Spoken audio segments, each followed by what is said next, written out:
물고기 남자, 작, 이강백. 등장인물, 이영복 역의 허동수, 김진만 역의 오문강, 남자 역의 이진샘, 여자 역의 이주희, 브로커 역의 류지훈, 일꾼들, 해설의 오수윤. 때, 여름.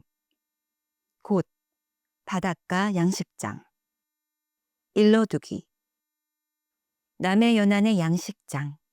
무대 중앙에 가 건물처럼 허술하게 지은 창고. 아래서 갓 부화된 치어를 담아두는 수조.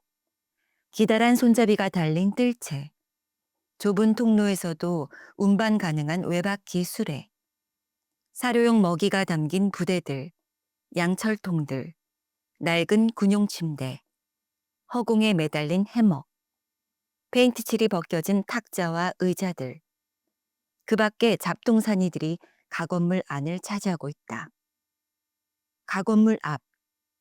무대 전면이 좁은 뜰이며 객석은 바다가 된다. 바다는 적조 현상으로 피처럼 붉다. 특히 저녁 무렵 황혼에는 그 붉은 색깔은 바다뿐만 아니라 하늘까지 온통 가득 채운다. 가건물 뒤, 무대 후면을 좌우로 횡단하는 길이 있다. 왼쪽이 읍내로 가는 방향이며 오른쪽이 바닷가의 다른 양식장들 쪽으로 가는 방향이다. 이영복과 김진만은 40대 동년배이다. 그들은 물고기 양식에 대한 아무런 경험도 없이 손쉽게 많은 돈을 벌 수 있다는 브로커의 꿰매 빠져 양식장을 공동 명의로 구입하였다. 무더운 여름에 발생한 적조 현상은 그들의 기대를 걸었던 양식어들을 집단 폐사시켰다. 브로커의 나이는 분명하지 않다. 얼핏 보면 그는 이영복과 김진만보다 늙어 보이기도 하며 혹은 반대로 젊어 보이기도 한다. 브로커는 이영복과 김진만에게 깍듯이 경어를 사용한다. 남자는 30대 중반이다. 그는 말끔한 용모와 교양 있는 태도로서 호감을 준다. 여자는 30대 초반이며 남자의 아내이다. 여자 역시 품위 있는 말과 행동을 한다. 양식장의 일꾼들은 이영복과 김진만에게 고용된 사람들이 아니다.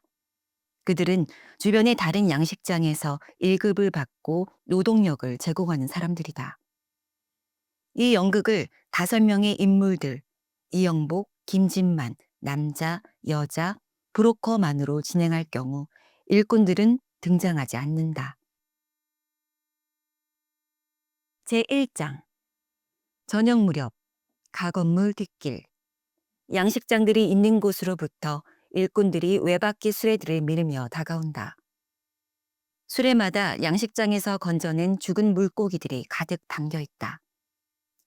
일꾼들은 가건물 뒤를 지나 죽은 물고기들을 묻는 구덩이를 향해 간다.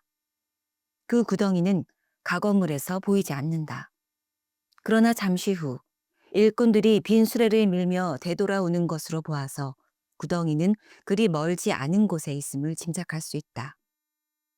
수레의 행렬은 어두워질 때까지 계속 반복된다. 가건물 안. 이영복이 군용 침대 위에 우두커니 앉아있다. 그는 전혀 움직이지 않는다. 침대 맡에는 주파수 조정이 안 되는 고장난 라디오가 켜져 있다. 일기예보와 건투시합 중계방송이 뒤섞여서 들려온다. 김진만, 구덩이에 죽은 물고기들을 버리고 돌아온다. 바싹바싹 목이 타. 새까맣게 가슴속도 타고. 식탁으로 가서 주전자를 들어 올리더니 입을 벌리고 물을 쏟아 붓는다. 며칠째 죽은 물고기만 건져냈더니 연병알. 나도 이젠 죽고 말겠어. 건져도 끝이 없다니까. 다 죽은 거야. 한 놈도 남김없이. 수십만 마리가 한꺼번에 다 돼져버렸어. 자넨 어때? 몸살인지 연병인지 좀 나은 거야? 라디오를 들었어. 라디오를 들으면 뭐해? 적조 경보만 방송할 뿐 무슨 대책을 알려주는 게 없잖아. 속수무책이야, 속수무책. 날씨는 연병할 듯 무덥고 바닷물은 끓어오르고 시뻘건 플랑크톤이 바닷속에 가득 퍼져 독을 뿜어내니 도대체 우린 어떻게 해야 하지? 그 고장난 라디오 좀 꺼. 이영복 라디오의 소리를 멈춘다. 여보, 자네만 충격을 받은 게 아니야. 이번 일로 나 역시 충격이 커. 자네 돈, 내 돈, 몽땅 털어서 이 연병을 양식장에 쏟아 넣었지.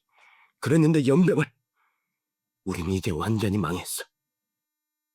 얼빠진 듯 가만히 있지 말고 무슨 좋은 방법을 말해봐. 생각해 봐야겠어. 도대체 언제까지 생각만 할 거야?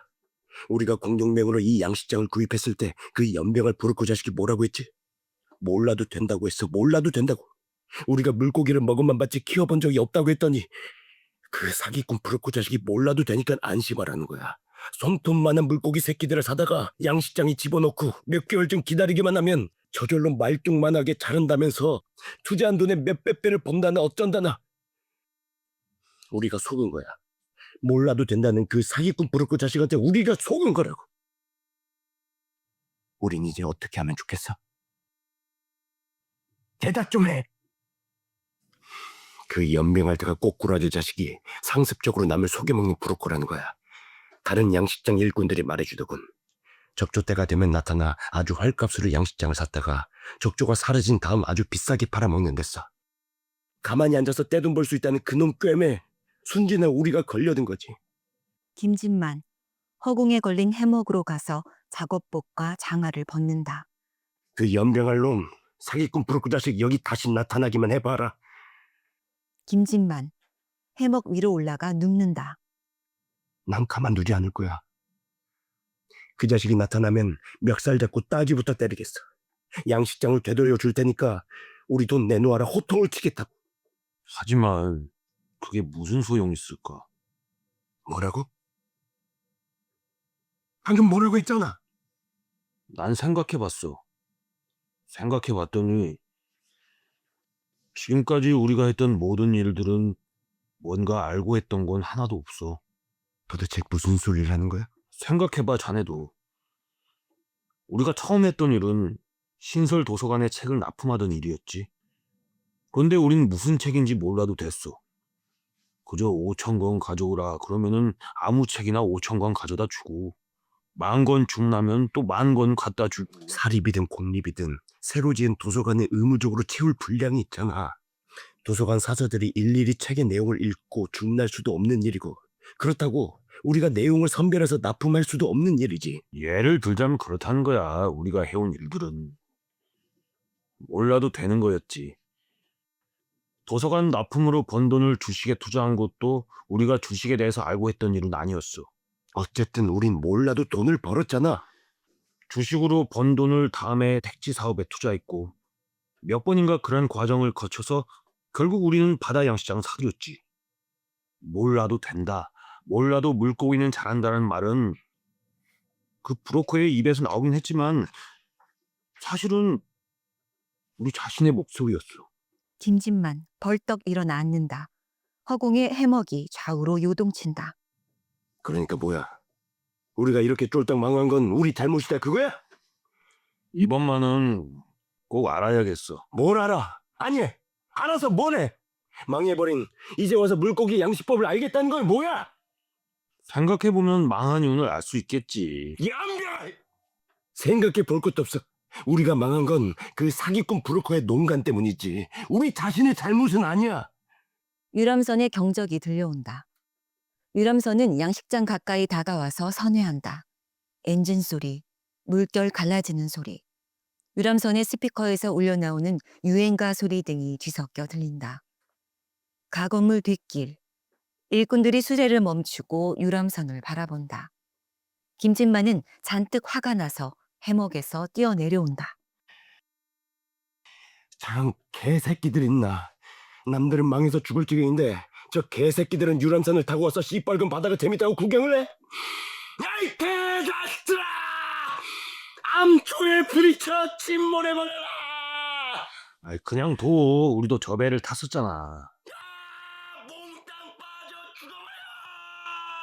파라다이스 관광호 저 배 이름이 기억날 거야. 하지만 우리가 저 배를 탔던 때는 지난해 가을이었어.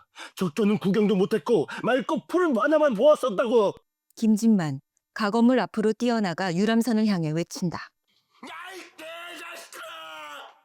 빠져 죽어라!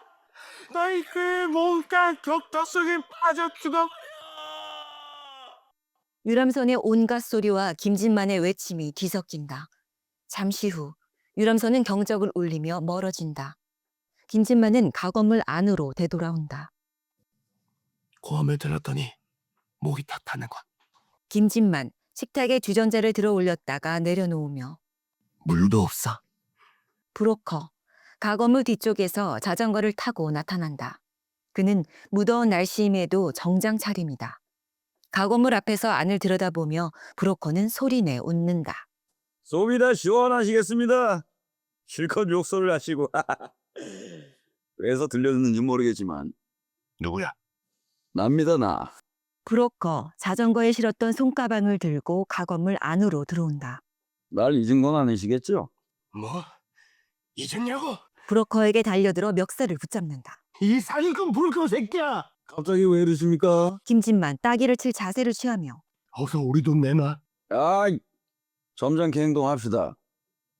여보세요. 이 양반 좀 말려요. 이영복 김진만에게 다가와서 놔두려. 멱살은 놓고 말해도 되잖아. 놓으면 달아날걸? 살아날 사람이 왜 찾아오겠습니까? 상식적으로 생각을 해보세요. 안 그래요? 브로커의 멱살을 놓는다. 대답해.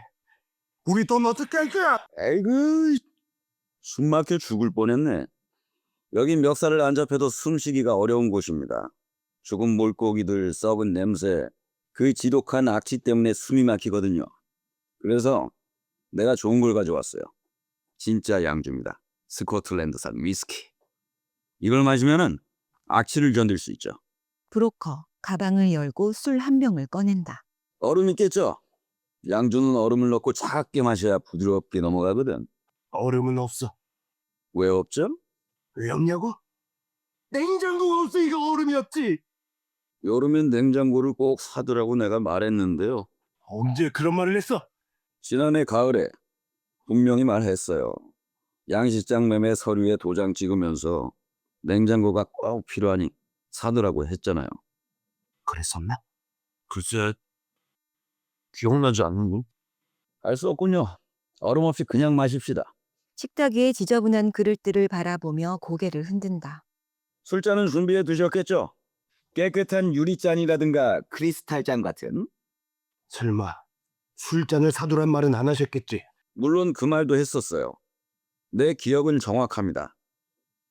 매매 도장을 찍으면서 내가 두 분께 물었었죠. 혹시 결혼하셨냐? 그랬더니 두 분 다 결혼은 하셨고 아이도 있다고 하시더군요. 선생께서는 15살짜리 사내아이, 12살짜리와 9살짜리 여자아이가 있다고 하셨어요. 선생 가족은 부인과 사내아이 하나가 있다고요. 난 양식장 때문에 가족과 멀리 떨어져 사는 게 힘들 거라고 무척 외롭고 괴롭더라도 기운 내셔야 한다고 말했습니다. 브로커 손가방에서 크리스탈 술잔 3개를 꺼내 식탁 위에 올려놓고 술을 따른다. 그는 자기 몫의 술잔을 높이 쳐든다. 자, 마십시다. 김진만과 이영복, 브로커의 행동을 우두커니 바라본다. 왜 마시질 않죠? 놀랄 것 없어요. 선생들께서 잊은 것 같아서 내가 술잔을 준비했습니다. 자, 드세요. 우리 기분 좋게 건배합시다. 김진만과 이영복, 브로커의 권유에 술잔을 든다. 브로커는 술을 마신 다음 가건물 안을 둘러본다. 얼핏 둘러봐도 알겠습니다. 두 분 고생이 얼마나 심하신지를요. 해케한 이불, 땀과 소금기가 쩌든 옷, 음식 찌꺼기를 씻지 않은 그릇들. 1년만 참자. 1년만 참고 고생하면 떼돈 벌어 가족들과 기쁘게 만날 수 있다. 그렇게 다짐이야 하셨겠지만 이런 곳에서 1년을 보낸다는 건 지옥에서의 천년과 같았겠죠. 맞아. 당신 말이 맞다고. 그렇게 모든 걸 잘 아는 당신이 우리를 속였어. 속이다뇨? 아무것도 모르는 우리한테 그랬잖아. 양식장은 몰라도 된다. 물고기는 저절로 자란다면서. 난 그런 말 안 했는데요. 안 했다. 예? 우리 둘 다 들었어. 지난해 가을 우리 둘이 파라다이스 관광호를 타고 바다 구경을 왔었잖아. 맑고 푸른 바다 구경을 하면서 참 멋있다 멋있어. 우리 둘이 연신 감탄하고 있는데 당신이 쓸가마니 우리 곁으로 다가오더군. 그건 그랬었죠. 나도 그 배를 타고 있었으니까요. 그러더니 우리대로 보라고 손가락으로 바닷가 쪽을 가리켰어. 예, 그랬어요.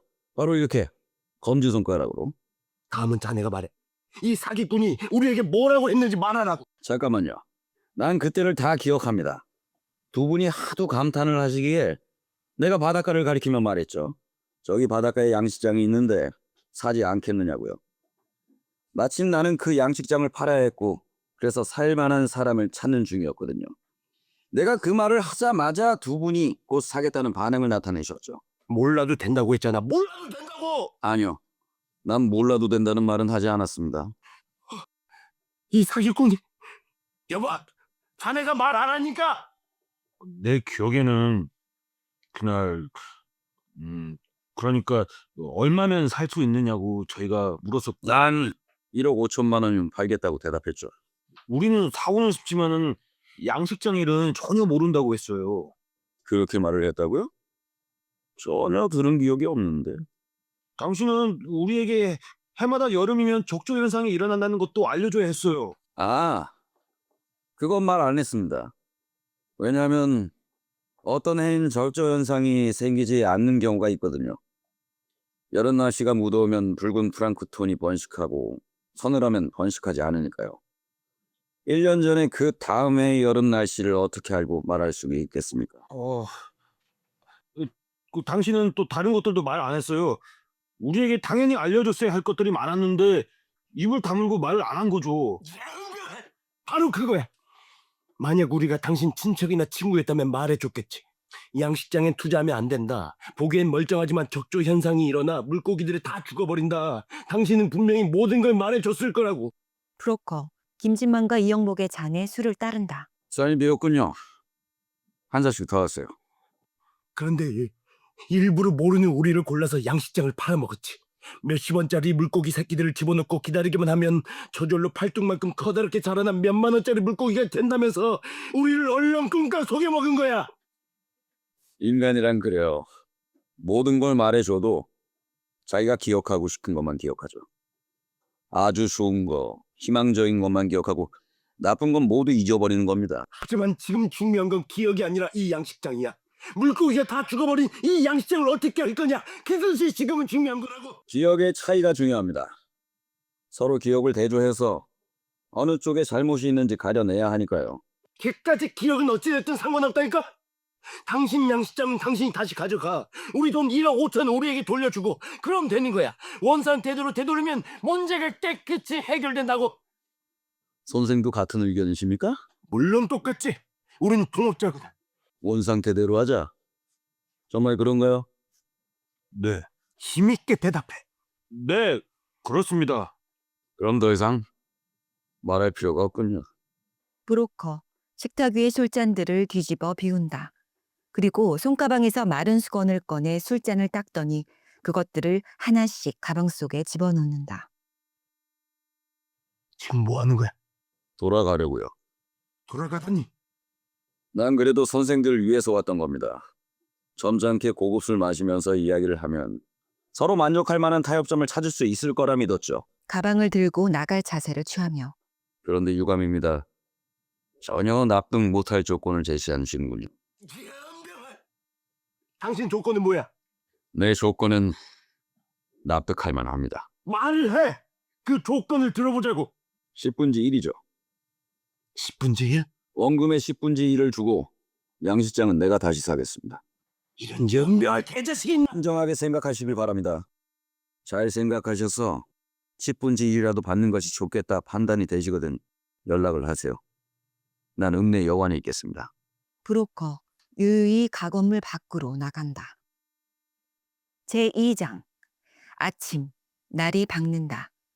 창고 뒤쪽 길은 인적이 없어 조용하다. 이영복은 군용 침대에 누워있고 김진만은 해먹에 누워있다. 사이. 김진만 몸을 뒤척인다. 해먹이 흔들린다. 김진만은 상바신의 일부를 해먹 밖으로 내놓고 아래에 있는 이영복을 향해 말한다. 여봐, 자는 거야? 아니, 난 꼬박 뜬 눈으로 샜어. 나도 못 잤어. 연병아. 어쩌녁 마신 술이 싸구려 아니야? 좋은 술은 깊은 잠을 자게 할 텐데 도리어 밤새 그 골치만 지끈지끈 쑤시고 아프더라고. 그 냉장고 말이야. 아무리 애를 써도 기억나지 않아. 우리가 또 한 번 그 사기꾼한테 당한 거야. 나 지난밤 이상한 걸 기억했어. 그게 뭔데? 뭐랄까, 물고기와 사람을 반씩 합쳐놓은 것 같은. 잠은 안 자고 공상을 했었군. 이영복 침대에서 일어나 자신의 몸을 예로 들어 가리키며 하반신은 이렇게 발끝에서 허리까지는 물고기야. 비늘도 있고 지느러미도 달렸어. 그런데 허리부터는 점점 사람 몸으로 변해서 이 두 손하고 머리도 달렸는데 얼굴은 분명히 남자 모습이었어. 난 인어나 봤지. 어릴 때 동화책이나 만화책에서 많이 봤거든. 다 인어하고는 달라. 인어는 하반신이 물고기고 상반신은 여자잖아. 그런데 내가 봤던 그건 남자였다니까. 좋아. 어디에서 그걸 봤었는데? 글쎄, 어딘지 모르겠어. 혹시 우리가 도서관에 납품하던 책에서 본 것 같기도 하고, 어떤 건물 벽에 부러진 벽화인가? 아니 포스터. 혹시 자네 기억나? 난 전혀 본 적이 없어. 어쨌든 그 이상한 그림 때문에 우리가 그 배를 탔던 것 같아. 배만 같았으면 영발. 우린 사기꾼 브루커를 만나지도 않았을 거고 이렇게 약식장에 투자했다가 쫄딱 망하지도 않았겠지. 김진만과 이영복 침묵. 창고 뒷길. 일꾼들이 외박기 수레를 끌면서 바닷가의 양식장으로 가고 있다. 저 사람들 해 떴다고 또 시작이군. 하루 종일 죽은 물고기 건지는 게 지겹지도 않은 거야? 자넨 오늘 쉬어. 내가 하지. 오늘 일하고 또 매틀 아프려고? 아이, 그래도 견뎌내야지. 죽음을 그냥 뒀다간 썩어서 다른 것마저도 죽게 되잖아. 산 것은 이젠 없어. 김진만 해먹 아래 벗어두었던 옷을 입는다. 희망을 갖지 마, 더 이상. 다른 양식장 사람들도 무슨 희망이 있어서 저런 짓을 하는 건 아니라고. 물고기란 물고기는 다 죽은 건 알면서도 매일매일 저렇게 할 뿐이야. 사실은 어젯밤 잠을 안 자면서 생각해봤어. 자네가 반절은 인간, 반절은 물고기, 그런 엉뚱한 공상이나 하고 있을 때 난 우리의 심각한 현실을 생각했지. 여기 이대로 있다간 우리도 죽어. 물고기 마냥 못 살고 죽는다고. 우리가 살 수 있는 유일한 방법은 뭐냐? 이 연병할 양식장을 팔고 떠나는 거야. 여봐, 내 말 듣고 있어? 듣고 있어. 그런데 우리가 누구에게 팔 수 있을까? 친척, 동창, 고향 사람? 혈연, 학연, 지연 그 어느 쪽이든 아는 사람한테 팔았다간 나중에 반드시 뒤탈이 날걸? 결국은 모르는 사람한테 팔아야만 괜찮을 텐데 우리가 어디에서 어떻게 모르는 사람한테 양식장을 팔 수가 있냐고. 결국은 연병아, 우린 그 사기꾼 브로커에게 팔 수밖에 없어. 하지만 그 자식이 말한 10분지 일은 너무 억울해. 양식장 말고도 얼마나 많은 돈이 들어갔어. 치어들을 담아두었던 수조를 가리키며 저 커다란 수조 가득히 새끼 물고기를 사왔었잖아. 거기에 사료용 먹이에다가 또 그동안의 일꾼들 품삯까지 계산하면 엄청날 거야. 어쨌든 양식장 원금의 10분지 1을 받는다면 겨우 1,500. 그걸 공동 투자한 우리가 반절씩 나눠 가지면 725. 정말 그건 푼돈이지. 난 읍내에 갈 거야. 읍내 여관에 가면 그 브로커 자식을 만날 수 있겠지. 만나서 원금의 반절, 최소한 그 정도는 받아야겠어. 그거 들어줄까? 반절이 안 된다면 10분지 4. 그게 우리의 최후 조건이야. 어제 저녁 그 자식이 왔을 때 우리 조건을 말해야 했어. 그런데 연병을 쓸데없는 기억을 따지느라 시간만 낭비했지. 자넨 오늘 여기 있어. 나 혼자 가서 결판 지고 올 테니까. 그러면 저기 읍내에 가거든 살 게 있는데. 말해봐. 뭐지? 쌀이 바닥났어. 먹을 만한 부식도 없고. 돈을 줘. 이영복 군용 침대의 베개 밑에서 지갑을 꺼내와 김진만에게 준다. 김진만 지갑을 열어보더니 실망한 표정이다. 겨우 이거야? 우리에게 남은 돈이? 연병을 굶어 죽게 생겼고. 김진만 지갑을 호주머니 속에 넣고 가건물 밖으로 나간다. 가건물 뒷길. 김진만은 일꾼들과 마주친다. 일꾼들의 수레에는 물고기 대신 죽은 사람들이 실려 있다. 그냥 지나치려 했던 김진만이 무엇인가 이상하다는 듯이 멈춰 선다. 이거 어떻게 된 거지? 일꾼들 아무 대답 없이 수레를 밀면서 지나간다. 어떻게 된 거냐고 묻잖아. 한 일꾼, 김진만에게 나직한 목소리로 말해준다. 뭐? 파라다이스? 김진만, 가건물 안으로 뛰어들어온다. 사람이 죽었어. 죽은 물고기가 아니라 죽은 사람들을 건져서 실어 간다고. 무슨 소리야? 저길 봐. 양식장 일꾼들이 실어 가잖아. 파라다이스호가 암초에 부딪혔단 거야. 어젯밤에. 설마 내가 욕을 했다고 빠져버려라 욕 좀 했다고 침몰한 건 아니겠지? 물론 아니지. 아니야. 배에서는 내 욕이 들리지도 않았을걸. 나 다녀올게.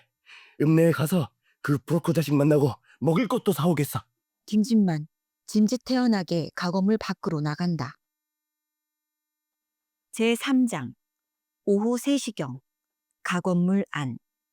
이영복, 굵은 철새를 휘어서 갈고리 형태가 되도록 만든다. 무더위와 허기에 지친 듯 그의 작업은 힘겨워 보인다. 그는 가건물 안에서 기다란 장대를 찾아내더니 장대 끝에 갈고리를 달고 끈으로 묶는다. 김진만, 읍내에서 돌아온다. 그는 양손에 들었던 2개의 짐꾸러미를 식탁 위에 올려놓는다. 연병아, 직사하게 더워. 짐은 무겁고 말이야. 이걸 긁어 오는데 죽는 줄 알았어. 미안해. 자네를 시켜서. 그게 뭐야? 아, 이거 죽은 사람들을 건지려고. 사람을 건져? 아까 내가 지금 우리 양식장에 가봤지. 길에서 다른 양식장의 일꾼들을 만났는데 이런 갈고리 장대를 갖고 있더군. 그거 나 좀 줘봐. 김진만, 이영복에게 갈고리 달린 장대를 받아들고 살펴본다. 양식장 일꾼들 말이 지금까지 건진 사람은 몇 명이 안 되고 대부분은 배가 침몰한 곳에 있을 거래. 침몰한 곳이 어디야? 양식장과는 상당히 멀어. 멀다고? 아침에 양식장에서 시체를 건져냈었잖아. 그건 밀물대 바닷가 쪽으로 밀려왔다가 양식장 차단망에 걸린 거지. 구조선도 여러 적이 왔었지만 양식장 근처에 조금 있다가 다들 침몰한 곳으로 옮겨가더군. 김진만, 갈고리 달린 장대로 식탁 위에 있는 짐꾸러미 하나를 낚아 올린다. 제법 잘 만들었어. 아무리 무거운 시체라도 충분히 건져 올릴 수 있겠다고. 이영복, 식탁 위에 남아있는 짐꾸러미를 푼다. 이거 통조림 분인데? 고등어 통조림, 정어리 통조림이지. 양식장에서 물고기 한 마리 잡아먹지도 못하고 통조림에 든 것을 사 먹어야 하다니. 이게 말이나 되는 거야? 김진만, 갈고리 달린 장대로 낚아 올렸던 짐꾸러미를 식탁 위에 내려놓는다. 짠, 짜라잔! 이게 뭐냐? 에? 양주야.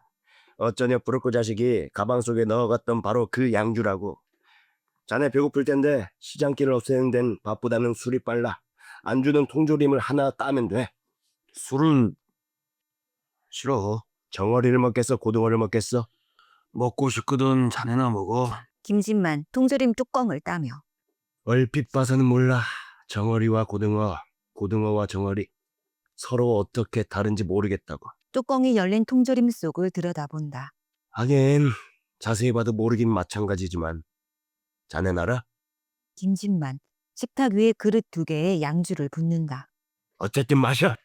난 싫다니까. 뭐 기분 나쁜 일 있어? 아니야. 굉장히 진통해, 얼굴 표정이. 물고기도 죽고 사람들도 죽고. 김진만, 그릇에 담긴 술을 단숨에 마신다. 그리고 손가락으로 통조림 속에 든 생선 한 토막을 입에 넣는다. 그 브로커 자식 말이야. 능청맞기가 이루 말할 수 없어. 양주는 우리에게 선물로 주고 자기는 크리스탈 술잔만 챙겨온 줄 알았는데 여관에 와서 보니까 술병이 가방 속에 있더라는 거야. 그러면서 우리가 얼마나 자기를 욕했겠느냐. 치사한 자식이라고 욕하는 소리가 멀리 자기 귀에까지 들리더라는군. 우리 조건을 말했어? 물론 했지. 원금의 10분지 1은 터무니없으니 10분지 4를 달라. 그랬더니 그 연병할 자식이 10분지 4야말로 어림도 없다는 거야. 김진만 다시 손가락으로 통조림 속에 생선 한 토막을 집어내 입에 넣는다. 직접 먹어봐도 모르겠어. 정어리와 고등어. 그 맛의 차이를 모르겠다고. 어쨌든 사기꾼 브로커 자식과 나는 서로 팽팽히 맞섰지. 그 자식 하는 말이 10분지 1도 잘 켜준 거래. 요즘 양식장 팔 사람은 많지만 살 사람은 없다는 거야. 왜 없느냐? 내가 따져 물었지. 우리 같은 순진한 사람들은 세상에 얼마든지 많다. 그런 사람한테 다시 넘겨 팔아라. 그랬더니 그 자식이 이러잖아. 예전에 적주 현상 드문 탓인지 그걸 사람들이 몰랐는데 요즘엔 적주만 생기면 관광객들이 몰려오는 바람에 그걸 모를 사람 찾기란 아주 힘들다는 거야. 난 그거라면 걱정 말아라. 파라다이스 관광원을 침몰해 버렸다고 했지. 그 사기꾼 자식 처음엔 믿지 않더군. 무슨 농담이냐 그런 표정이야 그랬는데 여관 근처가 시끄러워졌어. 통조림에서 생선 토막을 꺼내 내밀며 자네도 먹어봐. 정어리 맛인지 고등어 맛인지 구별해 보라고. 자네나 먹어. 그 사기꾼 브로커 자식이 묵고 있는 여관이 읍사무소 바로 앞이었는데 그 자식과 내가 창밖으로 바라보니까 읍사무소 정문에 사고대책 임시본부라고 쓴 현수막을 걸고 있잖아. 신문사 취재차, 병원 응급차, 그리고 유가족들을 실은 자동차들이 몰려와서 야단 법석이야. 사기꾼 브로커 자식 그제서야 표정이 심각해지더군. 이제 입장이 유리해진 건 그 자식이 아니라 우리야. 뭐가 유리해졌지? 오히려 이번 사고 때문에 적조가 더 유명해질 텐데. 자넨 하나는 생각하고 둘은 생각 못하는군. 모두들 관심은 사고에만 쏠려 있어. 그렇잖아. 물고기 죽는 것하고 사람 죽는 것은 차원이 다르지. 당분간 적조는 입에 오르지도 않고 오직 물속에 빠져 죽은 사람들 이야기만 떠들썩할걸? 이영복, 김진만이 먹고 있는 통조림을 바라보며 통조림엔 정어리라고 표시되어 있어. 그걸 어떻게 믿어? 정어리 대신 꽁치를 넣을 수도 있잖아. 설마 꽁치를. 물론 다른 것들도 넣을 수 있지. 자네가 말한 그런 것. 반절은 물고기, 반절은 사람인 것도 통조림 속에 넣고는 정어리, 레테르를 붙일 수 있다고. 화난 거야? 내 농담에? 읍내 갔던 일이나 말해. 그래, 어디까지였더라? 조금 있자니까 점심때가 되더군. 난 그 사기꾼 자식과 밥을 먹으러 갔지. 여관에 나와서 식당으로 갔는데 거기서 내가 뭘 봤는지 알아?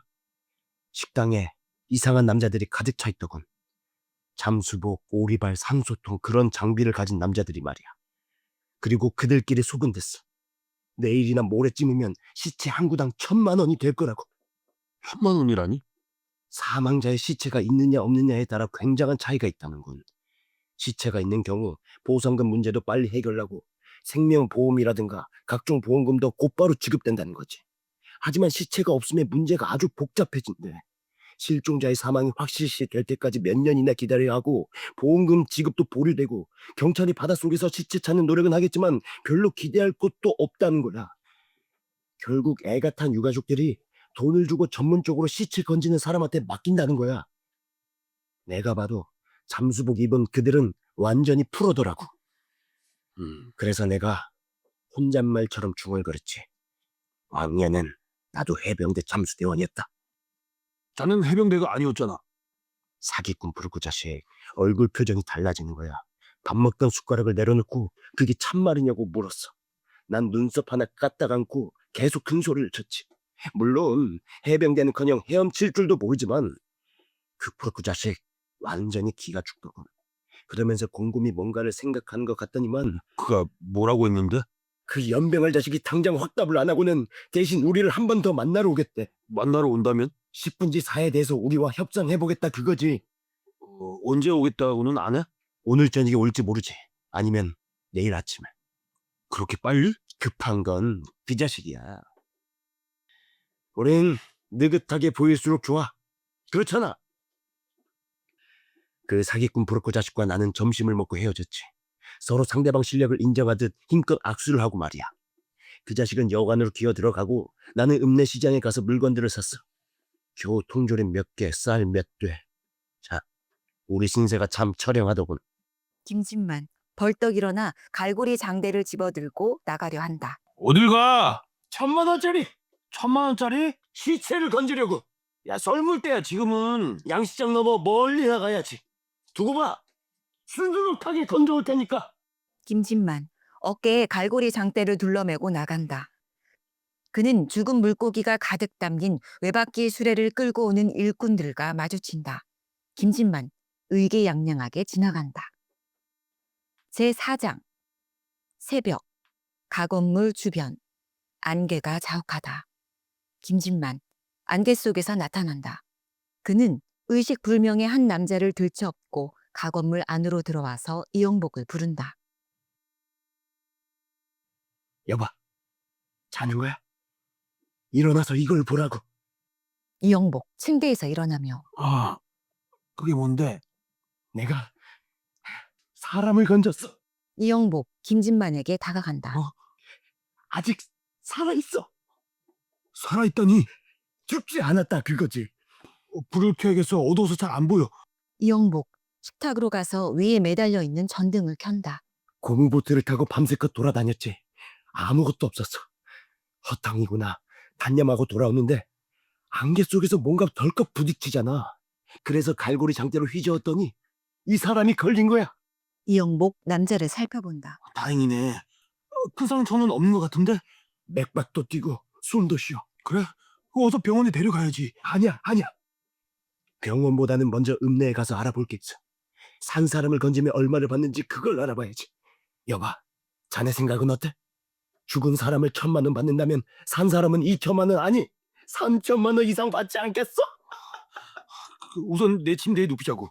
이영복과 김진만은 남자를 침대에 눕힌다. 이것 봐. 이 남자가 입고 있는 구명조끼를 파라다이스호라고 쓰여있잖아. 그 배에 탔던 것이 분명해. 완전히 탈진 상태야. 아까 자네한테 물었잖아. 산 사람이 죽은 사람보다 훨씬 비싸겠지? 왜 대답을 안 해?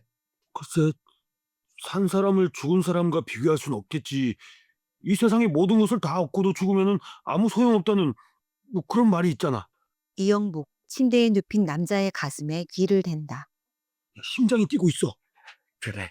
사람이란 살아있어야 의미가 있지. 죽으면 아무 의미가 없거든. 그러니까 산 사람을 발견한 나에게 보상금을 몇 배나 더 많이 주는 게 당연해. 야, 이 남자 저 온몸이 차가워. 젖은 옷을 벗기고 마사지를 좀 해야겠어. 이영복 남자의 젖은 옷을 벗긴다. 김진만은 잠시 그 광경을 지켜보더니 식탁으로 가서 양주병을 들고 온다. 이걸 먹여봐. 술을? 술을 먹이면 체온이 높아져. 이영복 술병을 받는다. 김진만 다시 식탁으로 가서 통조림통을 들고 온다. 고등어를 먹일까? 아니면 정어를 먹여? 하긴 뭘 먹여도 분간 못하겠지. 아직 그런 걸 먹일 때가 아니야. 기도가 막혀 죽을지도 몰라. 그래? 술도 먹이지 않는 게 좋겠어. 마치 전문가인 것처럼 말하는군. 선무당이 사람 잡는다고 괜히 아는 체 하다가 죽이지 마라. 죽으면 값 떨어져. 이영복 남자의 몸을 마사지한다. 가건물 뒷길 안개 속에서 브로커가 자전거를 타고 나타난다. 브로커는 하얀색 반바지와 하얀색 티셔츠를 입은 경쾌한 차림이다. 그는 가건물 앞쪽에 와서 자전거의 경음기를 울린다. 이 새벽에 누구야? 누가 왔지? 김진만 황급히 전등불을 끈다. 내가 나가볼 테니까 자넨 담요로 그 사람을 덮어놔. 김진만 가건물 앞쪽으로 나온다. 이영복은 담요를 펼쳐서 남자를 덮어준다. 안녕하십니까? 연병 누구라고? 이렇게 일찍 웬일이요? 운동이죠. 아침 일찍 조깅보다는 자전거가 몸에 좋거든요. 가건물 앞을 자전거에 탄 채 맴돌며 선생은 무슨 운동을 하세요? 난 운동 안 해. 자전거는 다리 근육에도 좋고 심폐 기능에도 좋아요. 좋거든 혼자 실컷 하셔. 브로커 자전거를 멈춰 세운다. 선생 제안을 곰곰이 생각해봤죠. 어제 여건으로 날 찾아와서 그랬잖아요. 이번 적조 때문에 완전히 망해서 선생의 친구분 충격이 크다고요. 며칠 동안 얼빠진 듯 멍청하게 앉아있다고. 물고기와 사람을 반씩 합쳐놓은 공상이나 하면서 선생 역시 그 꼴이 되기 전에 어서 빨리 여길 떠나고 싶다고 그런 애절한 부탁을 하셨거든요. 그래서 난 동정심이랄까? 불쌍한 사람한테 자선을 베풀고 싶은 심정 그렇게 되더군요. 하지만 10분지 4를 달라는 건 터무니없어요. 아무리 애걸복걸해도 들어줄 수 없는 겁니다. 여보, 지금 말 다 했어? 왜 벌컥 화를 내시죠? 내가 당신한테 애걸복걸했다고? 네. 어제 날 만나서 그랬잖아요. 난 당신한테 비굴하게 그런 적 없어. 당당히 내가 받아야 할 금액을 제시한 거라고. 그런데 뭐 불쌍한 사람처럼 애절하게 부탁을 해? 눈물까지 줄줄 흘리시던걸요. 내가 눈물까지? 전혀 기억이 없으세요? 영감을! 당신이 없는 기억을 지어낸다고 내가 믿을 것 같아? 선생하고는 대화가 통하지 않는군요. 가건물 안으로 들어가려고 하며 선생이 녹업장 안에 계시죠? 안 돼! 들어가지 마. 난 선생 친구분과 말하고 싶어요. 김진만 가건물 안을 향하여 이리 나와봐! 이 사기꾼 브로커가 자네하고 말하겠대. 이영복 가건물 밖으로 나온다. 브로커는 이영복을 자세히 살펴본다. 괜찮으세요? 네. 혹시나 정상이 아닌가 묻는 겁니다. 무슨 말씀이신지. 어제 선생의 동업자가 나를 찾아와 말하더군요. 선생이 아주 이상해졌다고. 내가 언제 그랬어? 내 기억은 확실합니다. 지난해 일도 정확히 기억하는데 겨우 어제 일을 잊겠어요? 어쨌든 정신적 충격이 컸다니 미안합니다. 내가 조금은 책임을 져야겠죠. 그래서 다시 한번 드리는 말씀인데 원금의 10분지 1을 받고 양시장을 처분하세요. 더 이상 시간을 끌었다간 그것마저도 받기 어렵습니다. 이 연병할 자식이 어제하고는 전에 딴판이네. 이 무슨 자식이라뇨? 내가 말한 거 기억 못해? 당신이 또 10분째 일 어쩌고 하길래 난 파라다이소가 침몰했다 그랬잖아. 신문은 나도 알고 있었어요. 아침 일찍부터 그 소문으로 읍내 전체가 떠들썩했으니까요. 그런데 뒤늦게 선생의 동업자인 저분께서 헐레벌떡 달려오시더군요. 그리고는 하시는 말씀이 사람들을 싣고 다니며 관광시키던 배가 침몰했으니 이젠 사정이 달라졌다 그럽니다. 앞으로는 적조를 모르는 사람이 많아질 텐데 10분지 1은 받고 안 팔겠다. 최소한 원금의 10분지 4를 내놓아라. 마치 그것도 더 받을 수 있는 걸 양보한다는 듯이 그러시더라고. 바로 그거야. 물건도 그래. 사겠다는 사람이 없으면 값이 떨어지지만 살 사람이 많아봐 값이 올라가잖아. 하지만 그건 착각일 뿐이죠. 착각? 착각은 성질 급한 사람한테 흔히 나타나는 증상입니다. 뭐가 어째? 브로커 여전히 김진만은 외면하고 이영복을 바라보며 저런 사람은 자신의 욕망을 앞세웁니다. 그리고는 뭔가 알지도 못한 채 욕망에 질질 끌려다니죠. 좋아. 좋다고. 그럼 한 가지만 묻겠는데 살아있는 사람이 비싼 거야? 아니면 죽어있는 사람이 비싼 거야? 예? 무슨 질문인지? 그것도 몰라? 의기양양하게 브로커의 어깨를 툭툭 치며 그거야 산 사람이 몇 배나 비싸지. 그래서 우린 이제 양식장을 처분할 만큼 궁색한 처지는 아니야. 무슨 뜻인지 난 모르겠어요. 그럼 힌트를 줄게. 보상금. 보상금? 더 이상 설명 않겠어. 무슨 보상금인지 힌트 하나만 더 주세요. 저리 비켜. 내가 직접 읍내에 가서 알아볼 테니까. 김진만 자전거에 올라타고 읍내를 향해 달려간다. 이영복은 넘어져 있는 브로커를 부축해서 세운다. 어디 다치진 않았습니까? 아니요, 괜찮아요. 다행입니다. 선생의 동업자 참 성질 급한데요. 저렇게 조급한 사람과 상대하면 반드시 이깁니다. 더구나 나는 상대방을 바싹바싹 약 올리는 재주가 있거든. 결국 저 사람은 양시장을 팔고 떠날 겁니다. 하지만 선생은 달라요. 팔겠다는 것도 아니고 안 팔겠다는 것도 아닌. 선생의 태도는 애매모호하거든. 이영복 안개가 거쳐가는 바닷가 쪽을 가리킨다. 저 바닷가를 보세요. 뭐가 있죠?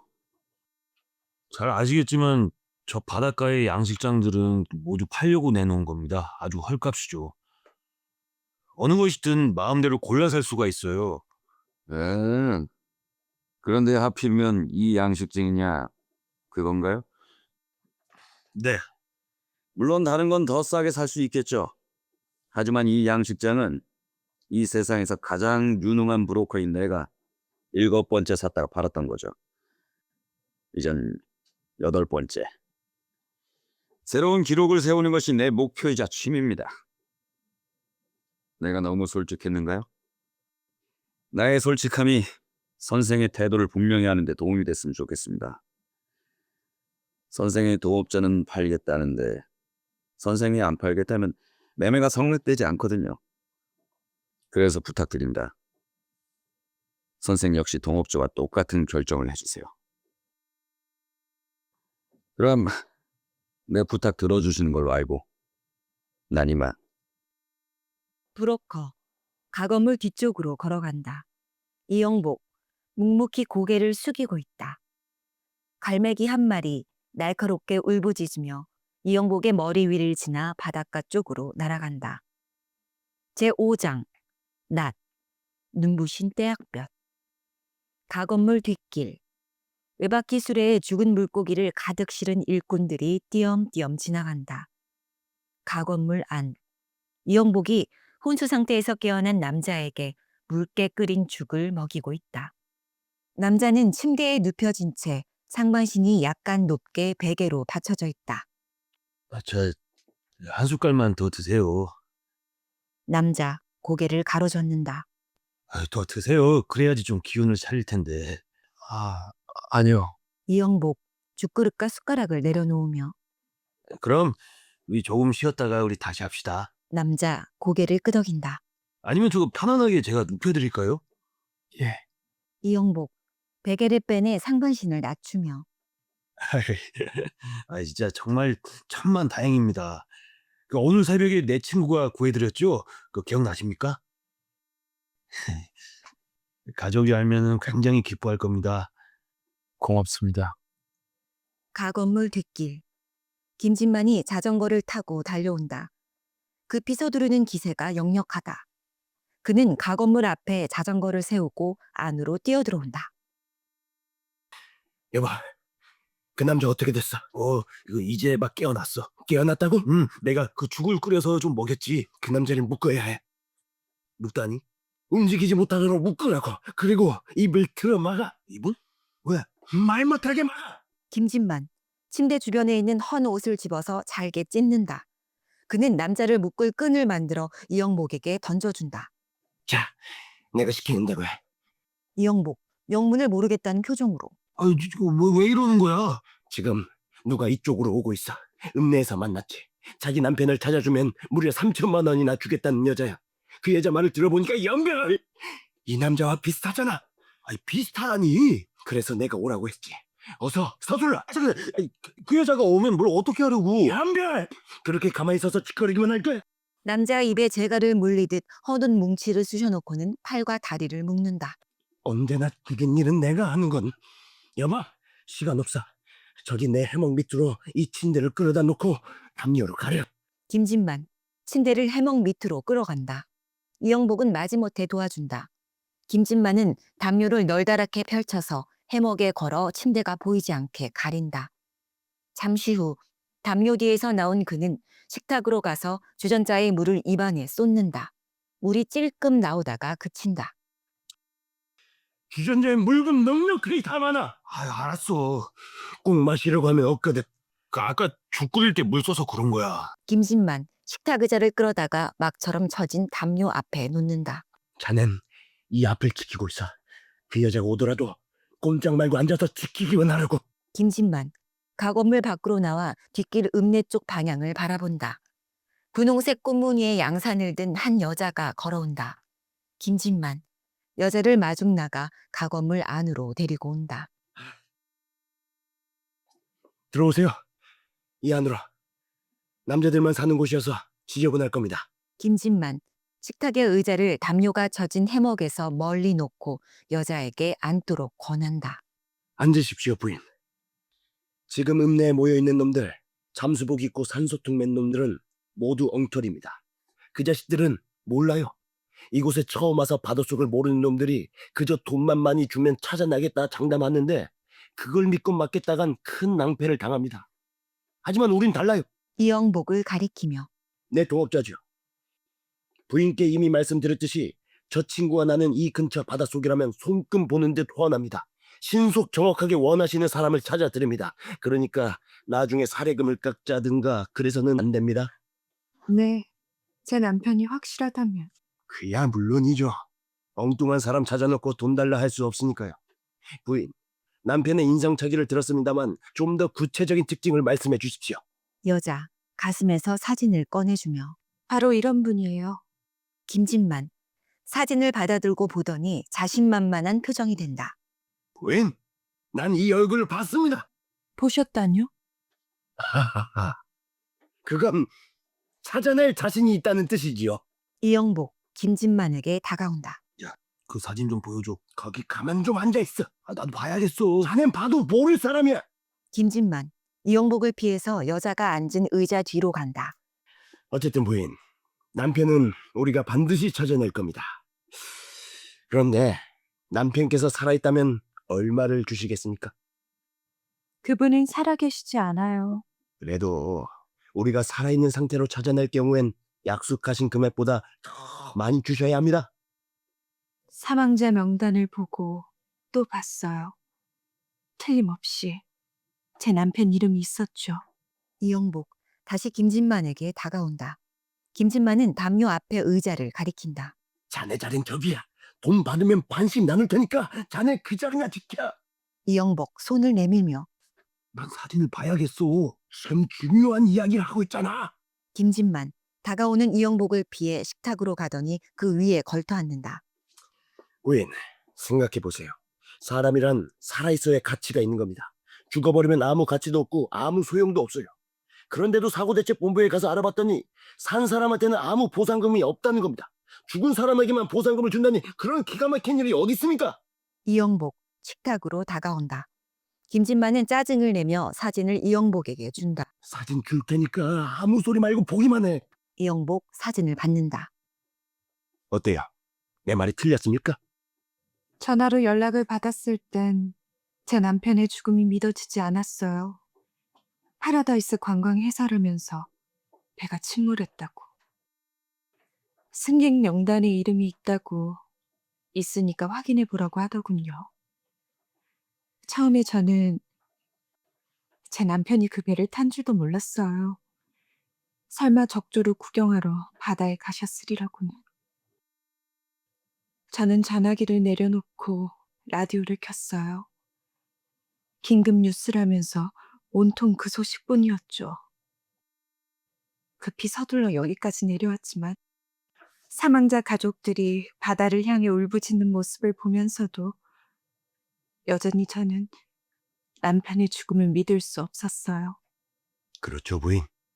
충격이 크면 믿어지지 않는 겁니다. 식탁 옆에서 사진을 보고 있는 이영복에게 사진 봤으면 얘기해줘. 바다는 푸른빛이 아니더군요. 붉고 붉은 상처의 피처럼 보였죠. 울부짖던 사망자 가족들은 떠나고 밤이 되었죠. 저는 바닷가에 혼자 앉아 있었어요. 오두커니 혼자 남아 남편의 죽음을 생각했죠. 왜 이런 일이 일어났지? 도대체 무엇 때문에? 차츰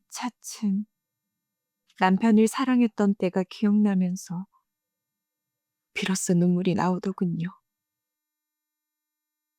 그런데 어느 때쯤인가 어둠 속에 가득 차 있던 바닷물이 조금씩 빠져나갔어요. 썰물이라는 겁니다, 그게. 요즘엔 적조 때문에 물고기들이 떼죽음을 당해서 썰물 빠진 다음엔 죽은 물고기들만 널려있죠. 사진 내놔! 제 마음속의 기억들, 남편과 제가 사랑했던 과거의 기억들이 썰물과 함께 저 멀리 빠져나가고 저는 바닥을 드러낸 제 마음속을 보았어요. 결국은 이렇구나. 결국은 마음의 밑바닥을 보게 되었구나. 아무것도 없는 이 텅 빈 바닥을 보려고 남편은 죽은 거구나. 이영복 김진만의 곁을 떠나 여자에게 다가간다. 그래서요. 말씀을 계속하세요. 저는 슬프고 괴로웠어요. 하지만 남편의 죽음을 받아들였기 때문일까요? 저 멀리에서 밀물이 다가왔어요. 제가 홀로 앉아 있는 자리에까지. 바닷물은 밀려 들어오고 해가 뜨고 세상은 다시 밝아지면서 제 생각이 달라졌죠. 남편의 죽음이라는 것, 슬프고 괴로운 것만은 아니야. 마음속에 뭔가 새로운 기대랄까? 희망이 가득 차는 걸 느꼈어요. 그러면서 그분이 남겨놓은 것들, 예금과 증권, 재산들을 생각해 봤죠. 아이들이 없는 건 다행이야. 아이들이 있었다면 다시 결혼하기 힘들겠지. 평소엔 생각하지 않았던 것들을 생각하면서 저는 제 자신을 타일렀어요. 그래, 넌 행복할 수 있어. 지나간 나날보다 더 앞으로의 다가올 날들이 너는 행복할 거야. 영명아! 그러니까 뭐야? 남편이 죽어야 좋다는 겁니까? 죽은 남편은 착한 사람이었지만 행복하진 않았어요. 남편의 마음속엔 언제나 괴로움이 있었거든요. 제가 알 수 없는 그 어떤 괴로움이. 김진만 걸터 앉았던 식탁에서 내려와 여자에게 다가오며 결국은 죽어야 좋다는 말이군. 그런데 부자였어? 굉장한 재산을 남길 만큼 남편은 부자였냐고. 부자는 아니었어요. 그럼 가난했어? 가난하지도 않았고요. 자넨 제발 이쪽으로 좀 오지 마. 나를 오지 말라고? 영명아! 담요로서 가려놓은 것을 가리키며 아하, 자네가 지킬 자리에 내가 가지. 김진만 담요 앞에 놓여있는 의자로 가서 앉는다. 그는 여자를 향해 일부러 목소리를 높여 말한다. 이거 너무 멀리 떨어져서 의사소통이 될지 모르겠군. 여봐요 부인! 사고대책 본부에서 들은 말인데 사망자 보상금이 5천만 원이랍니다. 그거 맞습니까? 네, 맞아요. 그럼 5천만 원 중에서 남편 찾는 값 3천만 원 주고 나면 겨우 2천만 원 남는데 겨우 그걸 갖고 어떻게 평생을 행복하게 산단 말이에요? 그분의 생명보험이 있거든요. 보험? 보험이 있다? 네, 얼마짜린데? 5억쯤이에요. 이런 영명한! 부인의 남편은 부인이 모르는 고통 때문에 죽는 것이 아니라 부인이 알고 있는 그 보험금 때문에 죽겠군. 제6장 아침 가건물 안 식탁 이영복은 왼쪽, 김진만은 오른쪽, 그 가운데 남자가 앉아 아침 식사를 하고 있다. 이영복과 남자는 생각에 잠겨 음식 먹는 동작이 뜸한 반면 김진만은 잔뜩 화가 나서 개걸스럽게 식사를 한다. 김진만, 통조림에 든 생선 토막을 젓가락으로 꺼내 입안에 넣으며 모르겠어. 모르겠다고. 먹고 또 먹어도 연병을 고등어 맛인지 정어리 맛인지 분간할 수가 없거든. 생선이란 모두 비릿해. 비릿한 게 역겨워. 구역질을 참으면서 억지로 먹는 거지. 김진만, 이영복과 남자의 얼굴을 번갈아 바라본다. 둘 다 생각에 잠긴 채 반응이 없다. 김진만은 식탁 밑으로 발길질을 하여 남자의 다리를 걷어찬다. 어서 먹어. 아침밥 먹고 나서 놓아줄 테니까 당신 마음대로 가. 아, 예. 김진만, 통조림의 생선 토막을 꺼내 남자 입 앞에 내밀며 하지만 당신 고등어 맛 알아? 정어리 맛 아냐고? 아 몰라. 제발 좀 점잖게 먹어. 난 원래 점잖은 사람이야. 밥 먹을 땐 절대로 옆 사람을 걷어차거나 음식물을 입에 쳐 넣은 짓은 안 한다고. 하지만 말이야, 저 인간을 보면 볼수록 화가 나. 아무리 참으려고 해도 연멸. 살아있는 인간을 보고 있다는 게 붕콩이 터져. 그만둬. 진짜 정말 점잖지 못하게 왜 이래. 그래도 지금까지 나는 살아있는 사람이 죽은 사람보다 더 가치가 있다고 믿어왔어. 그런데 연멸 그게 아니야. 죽을 가치가 있더라고. 그러니까 당신 이걸 똑바로 알아둬. 당신이 죽지 않고 살아있다는 거 아무 가치도 없는 거야. 당신이 살아있기 때문에 여러 사람들을 실망시킬 뿐이라고. 생각해봐. 첫째로 실망할 사람은 나야. 당신이 죽었으면 상큼만 원 받잖아. 이영복을 가리키며 두 번째 실망할 사람은 저 친구야. 군계서는 보낼 수 없다. 아침밥이라도 먹여서 보내자. 저 친구 당신한테 친절한 척하고 있지만 사실 마음속은 그게 아니지. 3천만 원 받으면 반절은 자기 몫인데 그게 헛금이라니 얼마나 허탈하겠어. 저 친구와 나는 동업자야. 연병을 둘이서 양식장을 동업하다가 아주 완전히 망했지. 우린 돈이 필요해. 아주 절실히 우린 지금 돈이 필요하다고. 그리고 실망할 사람 또 있지. 세 번째 가장 실망할 사람은 당신 마누라야. 연병을 직접 들었잖아. 어제 저녁 담요 뒤에서 당신 귀로 마누라 하시는 말씀 다 들었지?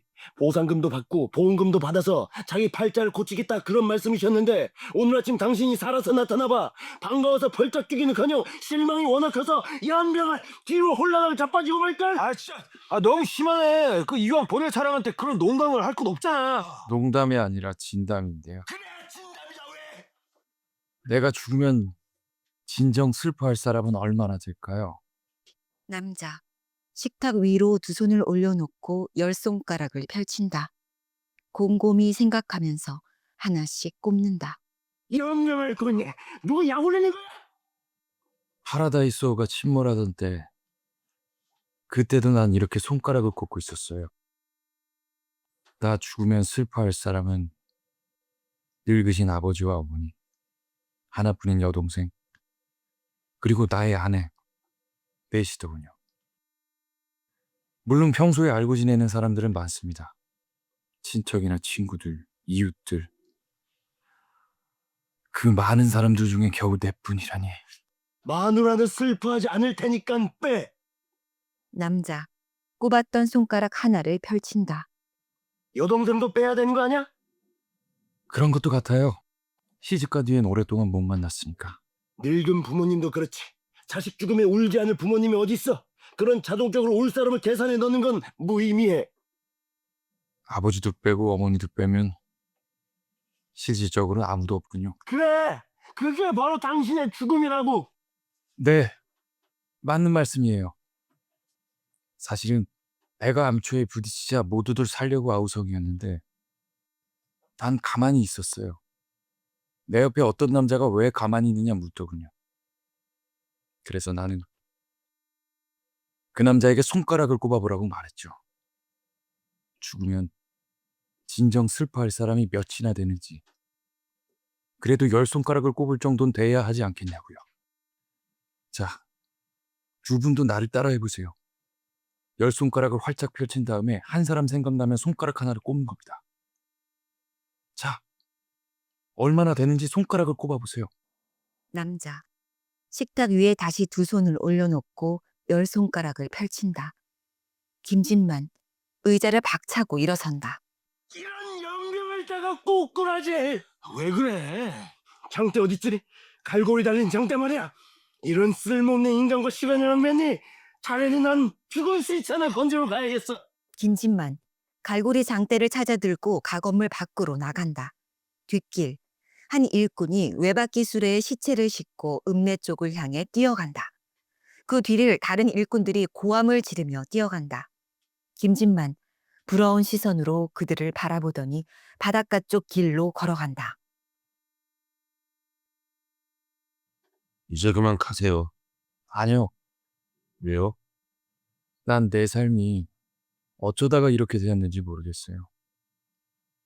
나 자신 생각해 볼 때 살아있어야 할 이유가 분명하지 않아요. 산다는 건 나도 그래요. 모르고 사는 거죠. 이 건물 뒤에 길이 있어요. 왼쪽으로 가면은 읍내가 됩니다. 부인은 그곳에 계실 거고요. 처음 가는 길이니까 약도를 그려드릴게요. 이영복. 식탁에서 일어나 침대로 간다. 그는 침대 밑에서 공책과 연필을 꺼내 식탁으로 되돌아온다. 그리고 공책을 펼쳐 약도를 그린다. 지금 우리가 있는 곳은 여기입니다. 길 오른쪽은 양식장들이 있는데 그곳으로 가실 필요는 없어요. 읍내는 왼쪽으로 한 4, 5km 좀 걸어가야 합니다. 근데 몇 군데 주의할 것은요. 첫 번째 상거리에서는 곧장 가시고 그리고 그 다음 사거리에서는 남자, 약도인은 관심이 없다. 그는 식탁 위에 펼쳐놓은 자신의 손가락들을 바라본다. 아니 왜 약도는 바라보지 않고 손가락만 바라보십니까? 뭔가 새로운 걸 발견했거든요. 뭐를요? 새로운 계산법을요. 나 죽으면 슬퍼할 사람이 몇이나 되느냐. 지금까지는 그렇게 계산했었는데 전혀 다른 방법이 생각났어요. 나 죽으면 기뻐할 사람이 얼마나 되느냐. 이렇게 계산하는 거죠. 손가락들을 꼽으면서 이거 보세요. 놀랍게도 10사람이 금방 넘어요. 그래서요. 이걸 왜 몰랐을까요? 내가 죽으면 슬퍼할 사람만 생각했었는데 기뻐할 사람은 생각 안 타니. 파라다이스호가 침몰할 때 알았더라면 난 구차하게 살지 않았을 거예요. 바닷물 속에 가라앉으면서 우연히 손에 잡힌 게 구명조끼였죠. 과연 살아야 하나 의문이 들면서도 본능적이랄까? 구명조끼를 입었죠. 그리고는 이리저리 파도에 휩쓸려 다니다가 목숨을 구해 이곳에 오게 된 겁니다. 어젠 괴롭더군요. 아내는 솔직하게 말한 거예요. 하지만 내가 담요 뒤에 있는 걸 알았더라면 절대로 그런 말은 안 했겠죠. 그런데 오늘은 더 괴로웠어요. 아침 식탁에서 아예 담요로 가려놓지도 않고 직접 내 얼굴을 빤히 쳐다보면서 차라리 죽었으면 좋겠다고 했거든요. 그건 본심이 아닙니다. 오해하지 마세요. 살아있는 사람에 대한 최소한의 예의도 없다는 건 지독한 모욕이에요. 이런 모욕을 억지로 참고 살 수는 있겠지만 굳이 그렇게 살 필요가 있을까요? 자, 약도를 마저 그려드리죠. 공책에 종이를 뜯어내 약도를 그린다. 그러니까 내거리에서는 오른쪽으로 가세요. 그렇게 한참 가다가 다리를 지나면은 다시 왼쪽으로 그만두세요. 약돈. 난 그 길을 가지 않을 겁니다. 이영복, 약도 그리기를 멈춘다. 종이 한 장 주시겠어요? 이영복, 공책에서 종이를 뜯어준다. 연필을. 나도 그릴 게 있거든요. 이영복, 남자에게 연필을 준다. 인간은 과거에 본 것만을 미래에서 보게 된다더군요. 내가 중학교 다니던 때 미술 선생님이 그런 말씀을 하셨어요. 남자, 무엇인가를 그리기 시작한다. 이영복은 그것을 바라본다. 이거 물고기 남자군요. 하반신은 물고기고 상반신은 남자. 나도 이거 어디선가 보긴 봤었는데 기억이 나질 않아요. 중학생 때 내가 상상으로 그렸던 거죠. 그런데 파라다이스 관광에서 포스터에서 똑같은 걸 보게 됐어요. 파라다이스 관광회사? 네. 지하철역 벽에 뭔가 낯익은 형태가 있어서 다가갔더니 바다를 구경을 하는 관광 포스터였죠. 호젓한 바닷가에서 반인 반어의 남자가 바다를 바라보고 있는. 바다는 진붉은 색이었어요. 그래요. 나도 그 포스터를 봤었어요. 그 순간 나는 과거에 본 것만을 미래에서도 보게 된다는 말이 생각났고, 그래서 나는 나의 미래를 보기 위해 배를 탔었죠. 남자, 자신이 그린 그림을 양손으로 들어 보인다. 물고기와 사람 형상을 반씩 합친 물고기 남자가 그려져 있다. 제7장 늦은 오후 가건물 뒷길 일꾼들이 빈 수레를 끌고 양식장 쪽으로 가고 있다. 가건물 안 남자가 군용 침대에 앉아서 고장난 라디오를 분해하여 고치고 있다. 이영복은 그 옆에서 지켜본다. 가건물 뒷길 바닷가 쪽에서 김진만이 의기소침한 모습으로 돌아온다. 그는 가건물 안으로 들어오더니 화풀이 하듯 갈고리 달린 장대를 내던진다. 전쟁아! 완전히 망신만 당했어. 이영복, 갈고리 장대를 주워 벽에 기대 놓는다. 무슨 망신인데? 사고 현장엔 접근도 못하게 식탁에 주전자를 들어 올리더니 입을 벌리고 물을 붓는다. 돈 받고 시체 건지는 놈들, 그놈들 때문이지. 그놈들이 워낙 극성이니까 해양 경찰들이 순시선을 타고 돌면서 막는 거야. 그럼 금방 되돌아오지 그랬어. 경찰들 눈엔 내가 이상하게 보였던 모양이야. 잠수복도 안 입고 산소통도 안 메고 오리발도 안 신는 내가 고무보트를 타고 와서는 기다는 갈고리로 바닷속으로 휘젓는 꼴이 이상해 보였겠지. 그래서 한동안 막지도 않고 가만히 있더라고. 그런데 그게 시체 건지라는 짓인 줄 알고는 연병할 때가 꼬꾸라진 요절 복동을 하는 거야. 경찰 순시선의 뱃머리에 달린 스피커, 그 고성능 스피커에서 웃음소리가 터져 나오더니 연병을 거기 웃기는 아저씨 나가요 나가. 손에 들고 있는 주전자를 바라보며 이거 물이 없잖아. 내가 바싹바싹 속이 탈 때 넉넉히 마실 수 있도록 물 좀 가득히 채우라. 미안해. 하지만 지금도 많이 마신 걸. 시체를 건지기는 그냥 개망신만 당하고 연병을. 그런데 저 인간은 왜 안 가고 있지? 고장난 라디오를 고치는 중이야. 라디오를 고쳐? 기술자처럼 아주 잘 고치고 있어. 자네 나 좀 봐. 김진만, 이영복을 데리고 가건물 앞으로 나온다. 그는 남자가 듣지 못하게 목소리를 낮춘다. 저 남자와 무슨 이야기를 했어? 뭔가 서로 말을 했을 거 아니야? 죽고 싶다는군. 연병 정말 죽고 싶을 리가 없지. 정말이든 거짓말이든 우린 저 남자를 살려보내야 해. 내가 분명히 말하지만 우린 더 이상 시체를 건질 수가 없어. 경찰 순시선에 쫓겨나 변두리를 돌면서 봤는데 잠수복 입은 놈들이 바닷속에 가득해. 우리처럼 갈고리로 시체를 건져 돈 벌겠다는 발상 자체가 웃기는 거고. 연별, 이젠 알겠지? 우리에겐 저 인간밖에 없어. 그러니까 내 말은 저 인간이 듣겠다면 죽게 놔두자는 거야. 일부러 우리가 죽이는 것도 아니고. 그렇잖아. 가건물 안에서 고쳐진 라디오 소리가 들려온다. 남자가 주파수를 맞추는지 여러 종류의 방송이 번갈아 들린다. 왜 대답을 안 해? 이영복, 가건물 안으로 들어가려 하며 라디오를 다 고친 모양이야. 김진만, 이영복의 어깨를 붙잡으며 살려보낼 필요 없다니까. 자넨 아직도 저 남자를 미워하나?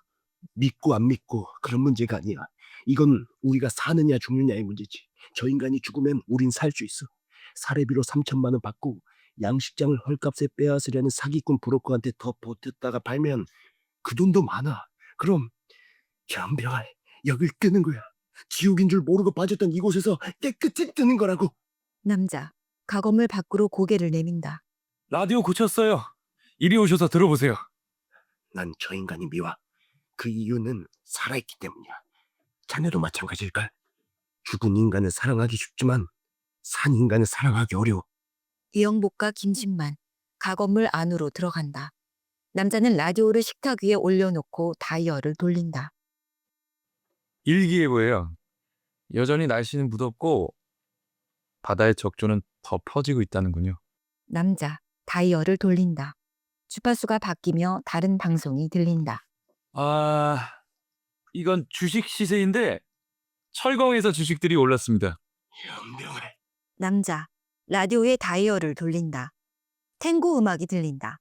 남자는 음악에 맞춰 능숙하게 춤동작을 한다. 탱고예요. 공목은 영시의 부에노스 아이레스. 이영복과 김진만을 향해 춤을 청할 때의 인사처럼 허리를 굽히며 자, 누가 나와 함께 춤을 추실까요? 김진만 남자에게 다가간다. 당신 내 말 똑바로 들어. 예? 이런 지랄 발광하라고 살려준 거 아니야? 알았어? 음악도 좋고 춤도 좋잖아요. 김진만 식탁 위에 라디오 멈춤 버튼을 누른다. 죽고 싶다는 자가 음악도 좋고 춤도 좋다니 연명을 그게 말이나 되는 거야? 그게 왜 말이 안 되죠? 음악도 춤도 다 싫어야 죽는 거지. 아니요. 좋은 건 살 때도 좋듯이 죽을 때도 좋은 겁니다. 이때게 자네 이럴 거 없어. 이 사람은 갈 거야. 남자를 향하여 가요 어서. 더 이상 여기 있지 말고 어서 떠나요. 난 강제로 잡지 않아. 갈 테면 가라고. 저런 건방진 놈을 붙잡고 있어봤자 아무 소용없어. 내가 건방졌다면 용서하세요.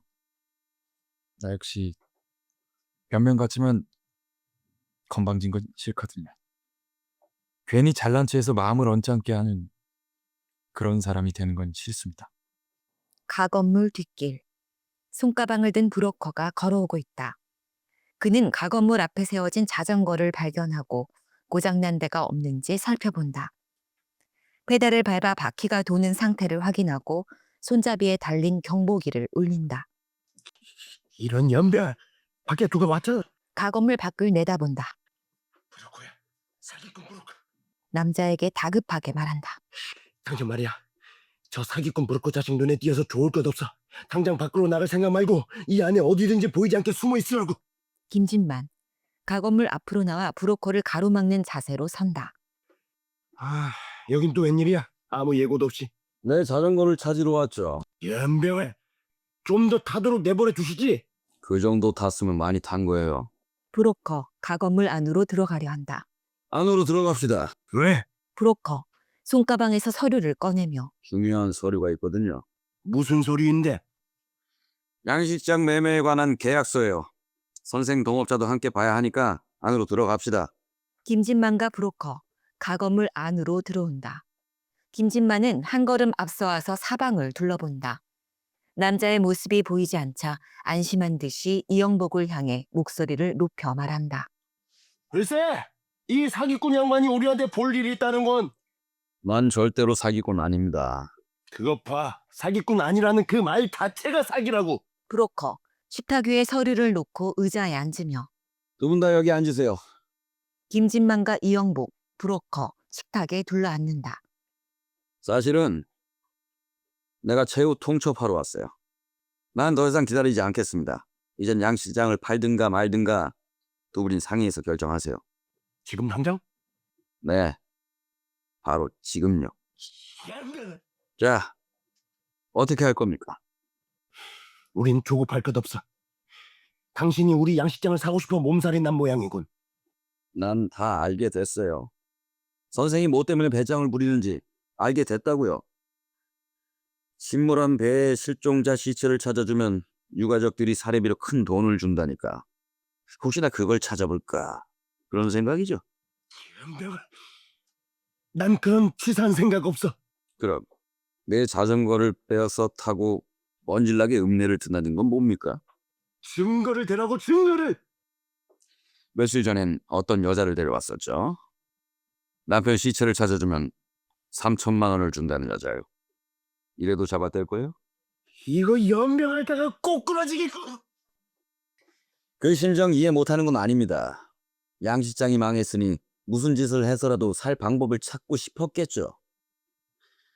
하지만 잘 들어요. 두 분을 위해서 충고하는 건데 구질구질하게 시체 따위에 희망을 걸지 마세요. 누가 시체한테 희망을 건댔어? 시체한테 희망을 건 사람들이 많아요. 실종자 가족들 중에는 그런 자들이 있죠. 실종자가 살아 돌아오면 기뻐해야 할 텐데 도리어 노골적으로 실망하는 인간들이 있거든요. 그런 인간은 인간이 아닙니다. 짐승만도 못한, 아니 벌레만도 못한 존재죠. 심지어 죽은 시체를 놓고 다투는 인간들도 있어요. 보상금은 자기가 받아야 한다면서 서로 아기처럼 싸우거든요. 그런데 자기 가족 시체도 아닌 남의 시체로 돈을 벌겠다니. 도대체 아기만도 못한 그런 존재가 뭐라고 해야죠? 뭐라고 할지는. 연병. 하루만 여유를 줘. 하루를 더 생각해보고 결정할 테니까. 그거 확실해요? 확실하지? 브로커, 이영복을 바라보며 선생도 확실히 대답하세요. 저 친구가 대답 안 하는 건 가격 때문이야. 10분지 1은 말도 안 돼. 우리 조건은 최소한 원금의 10분이 4. 10분지 1입니다. 그 이상은 절대 못 줘요. 의자에서 일어난다. 계약서는 놓고 갑니다. 난 내일 저녁 다시 오죠. 오늘 당장 결판을 내려고 했는데 하루 더 기회를 주는 거예요. 내일 올 테니까 두 분 동업자끼리 사이좋게 의논해서 결정해 주세요. 브로커, 가건물 밖으로 나가 자전거에 올라탄다. 그는 읍내 방향의 길을 자전거 타고 간다. 연병할 사기꾼 불구자지. 우리 비위를 있는 대로 다 긁어놓고 가는 건. 그 남자 어디 있어?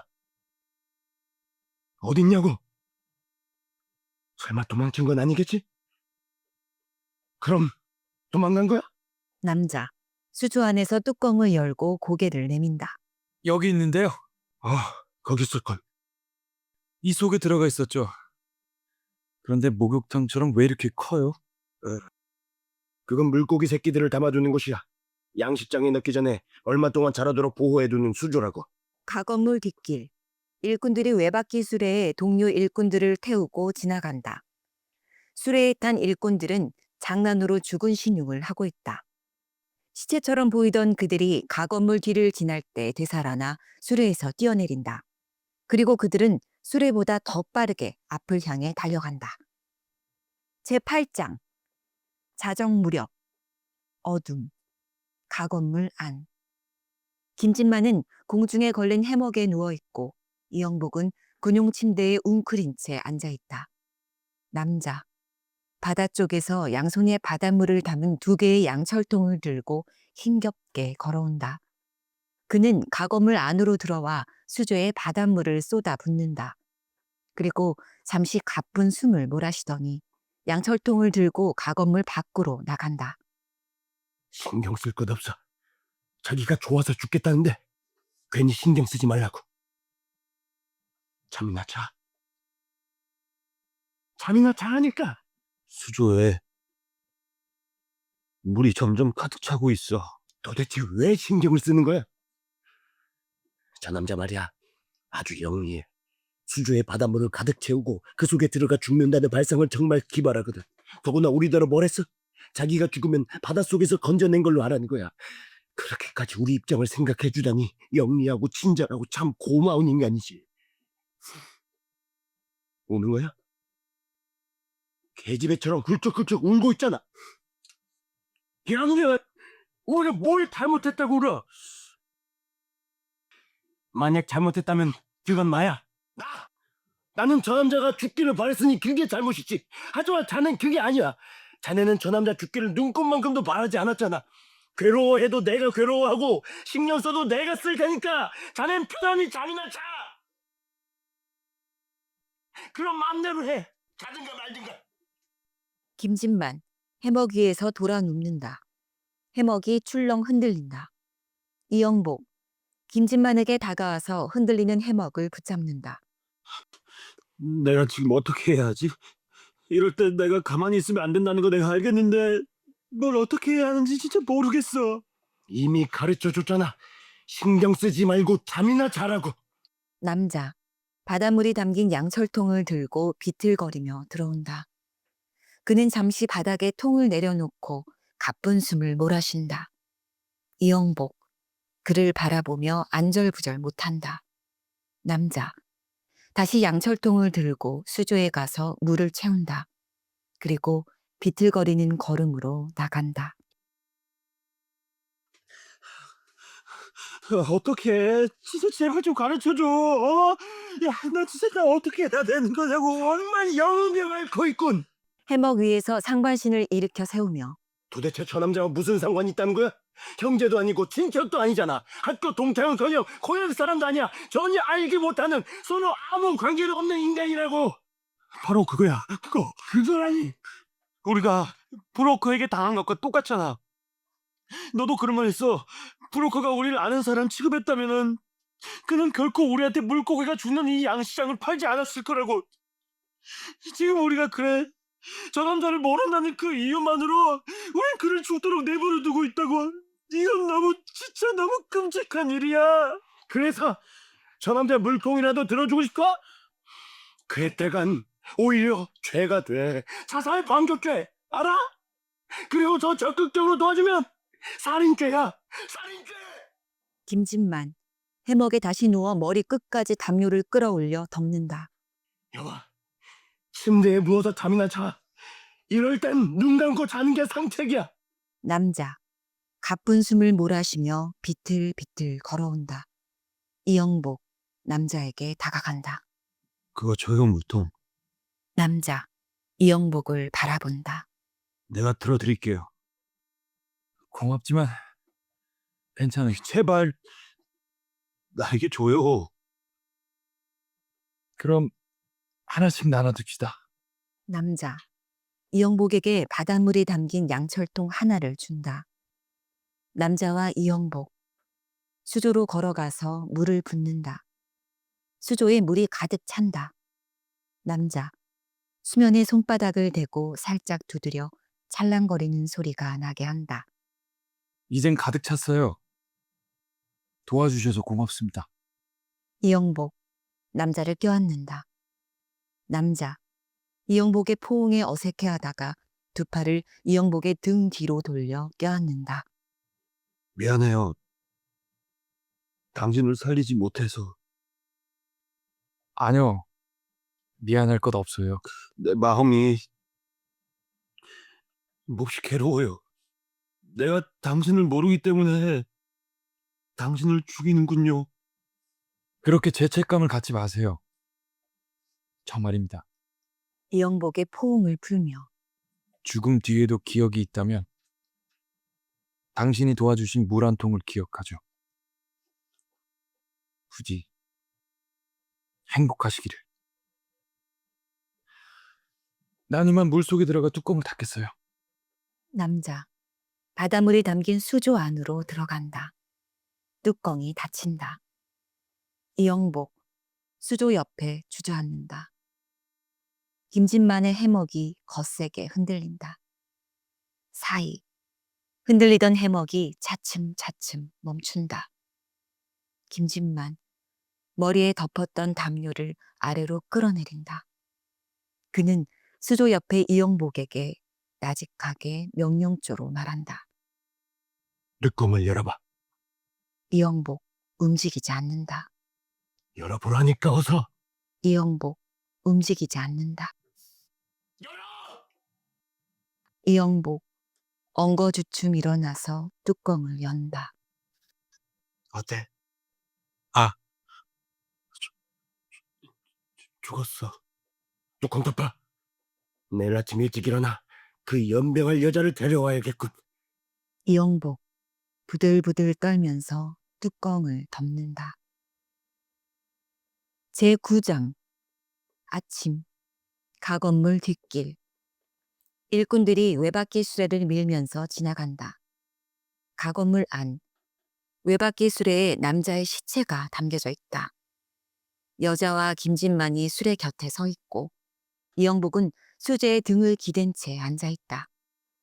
슬픔에 잠긴 여자. 허리를 굽히고 죽은 남자의 얼굴을 바라보더니 흐느껴 운다. 이제 그만 진정하십시오, 부인. 부인은 운이 좋았어요. 읍내에는 아직도 시체를 못 찾은 유가족들이 많습니다. 시체가 없으면 법률적 문제 등 골치 아픈 문제가 한둘이 아니죠. 아까 부인을 만나러 읍내에 갔더니 이번엔 변호사들이 잔뜩 몰려와 득실거립디다. 부인, 변호사 비용이 얼마나 비싼지 아십니까? 차라리 3천만 원 주고 이렇게 시체를 찾은 것이 싸게 먹힌 거예요. 변호사한테 문제를 맡겨보세요.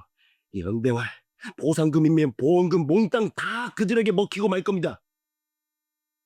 하지만 다르군요. 다르다니요? 제 생각하고는 달라요.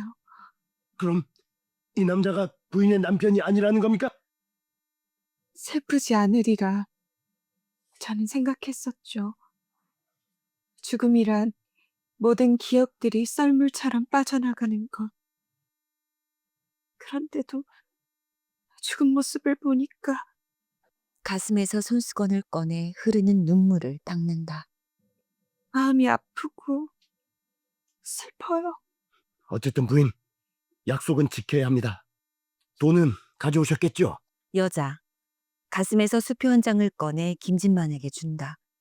김진만, 수표를 받아서 햇볕을 향해 비춰본다. 가짜는 아니에요. 물론 우리가 찾아드린 시체도 가짜는 아닙니다. 내가 꺼냈습니다. 물속에서 죽은 영병아! 쓸데없는 소리 말고 가만히 있어. 내가 두 팔로 껴안아 꺼냈어요. 김진만 남자의 시신이 담긴 외박계 수레의 손잡이를 붙잡는다. 자, 갑시다. 읍내까지 실어다 드릴 테니 뒤따라오세요. 아니요. 제가 하죠. 부인은 수레를 끌고 가기 힘들 거요. 그래도 제 남편의 마지막 길이에요. 김진만에게 수레의 손잡이를 달라고 손을 내밀며 저에게 주세요. 제가 모셔가고 싶어요. 김진만 수레의 손잡이를 여자에게 넘겨준다. 여자 수레를 끌고 가건물 밖으로 나간다. 여자는 변덕쟁이라더니 이제 와서 연려 노릇할 모양이군. 가건물 뒷길 읍내 쪽으로 수레를 끌고 가는 여자와 양식장 쪽으로 수레를 밀고 가는 일꾼들이 서로 교차한다. 일꾼들 잠시 수레를 멈추고 여자를 바라본다. 김진만 수표를 들고 이영복에게 다가간다. 이걸 보라고. 동그라미가 8개. 3천만 원짜리 수표야. 드디어 우린 죽지 않고 살게 됐어. 자네, 그 돈 다 가져. 뭐라고? 반절씩 나눠 갖기로 했던 것, 나 안 갖겠어. 그게 무슨 연병알려 소리야? 우린 동업자야. 그런데 나더러 다 갖고 자는 안 갖겠다니. 설마 이번 일에서 발뺌하려는 건 아니겠지? 그 남자, 나 절대로 잊지 못할 거야. 연병을! 그 남자에 대해서 말도 꺼내. 자넨 그 남자 이름을 알게나 해? 왜 죽으려고 했는지 아냐고? 대답해봐! 도대체 알고 있는 게 무엇이기에 기억을 해? 내가 아는 건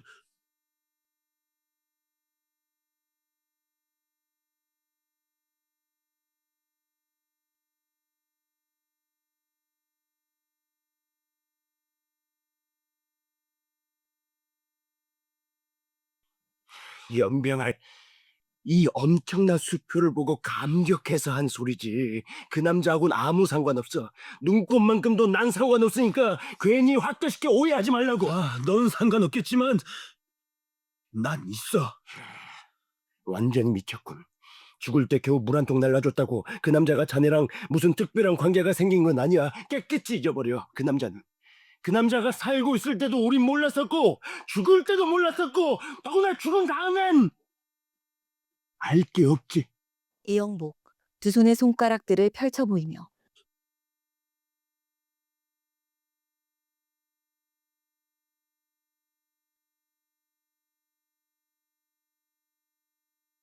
김진만 어처구니 없다는 듯 뒷걸음으로 물러나 식탁으로 가서 그 위에 걸터앉는다.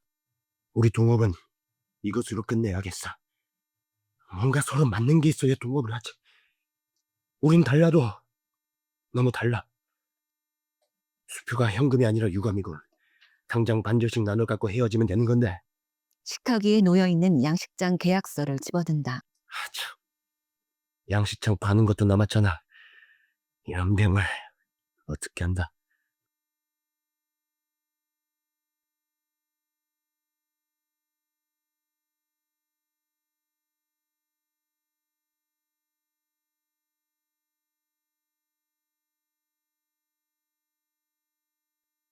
양식장은 뭐 하려고? 쓸모없는 그걸 갖겠다는 건 바보짓이야. 정말 넋 빠진 바보 멍청이나 할 짓이라고. 좋아. 마음대로 해. 이젠 동업자도 아닌데 내가 자네를 걱정할 필요 없지. 김진만 양식장 계약서를 찢어서 식탁 위에 놓는다. 사기꾼 부르고 자식이 오거든 그래. 자네한테 팔고 갔다고. 그 자식 후회할걸? 조금만 더 준다고 했어도 난 그 자식에게 팔았을 거야. 김진만 가건물 밖으로 나간다. 제10장 늦은 저녁 황혼의 진붉은 빛깔이 하늘과 바다에 가득 퍼져 있다. 가건물 뒷길 정장을 입은 브로커가 자전거를 타고 읍내 쪽에서 다가온다. 가건물 안은 밖에 비해 어둡다.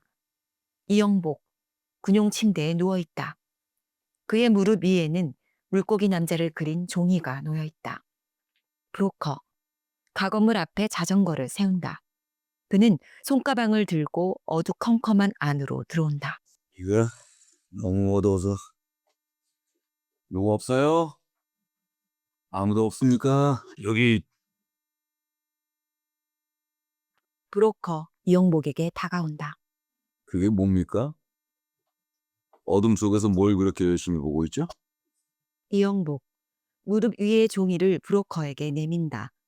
브로커, 그 종이를 받아서 눈앞에 가까이 대고 본다. 난 봐도 모르겠군요. 물고기 남자? 예. 글쎄요. 공상 속에서나 있을까? 이런 물고기 종류는 없어요. 물론 이런 모양의 사람도 없고. 종이를 이영복에게 되돌려주며 선생님 동업자는 어디 있죠? 떠나요?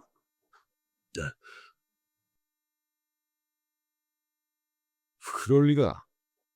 오늘 저녁에 내가 온다는 걸 알고 있었을 텐데요. 놓쳤군요. 내가 좀 더 일찍 왔어야 하는 건데. 아까 읍내로 어떤 여자가 자기 남편의 시체를 싣고 왔죠. 예감이 이상했어요. 혹시나 선생들이 그 시체를 찾아주고 돈 받은 건 아닐까 그런 느낌이 들었거든요. 물 좀 겹시다. 이거 답답해서. 이영복, 침대에서 일어나 식탁으로 간다. 그는 전등을 켠다. 식탁 위, 김진만이 찢어놓은 계약서가 놓여 있다.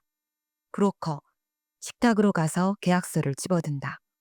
양식장 계약서는 왜 찢어져 있죠?